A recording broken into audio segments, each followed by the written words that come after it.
توی یه توپ میگیره تو با هم میزنه.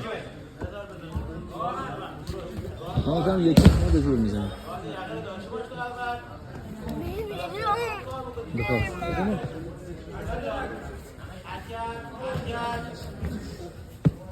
بخواه چی گفته؟ میگه پاک کنیم میگه پاک کنیم میگه راحت میتونیم سه اوچی بزنیم و تیدیو چی کچ تو پاک میبنیم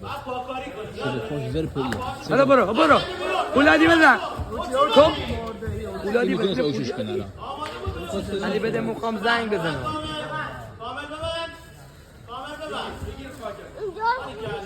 آره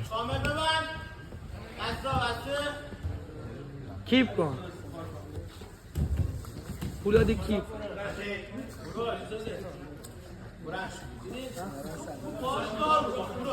مصطفی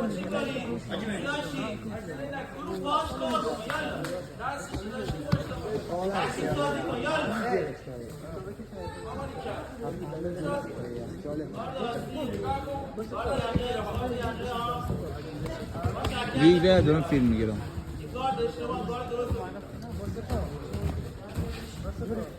علی نگاه کن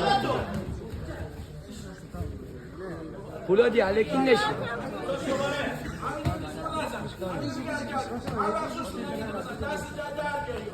حرکت بزن تو باش دیگه بالای سیتم خونی شده آره خون دیگه عادیه تو کی کار کردی؟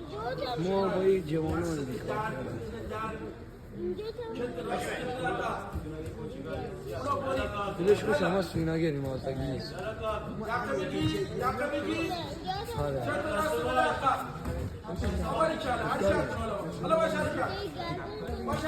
ها واسه کی نفهمه که من در 20 سال دارم دروغ کار کنم همه جا برو خونه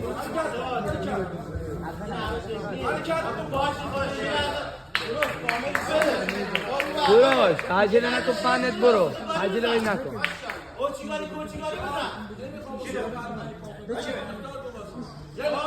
حالا جهلوی باش راه نرو بزن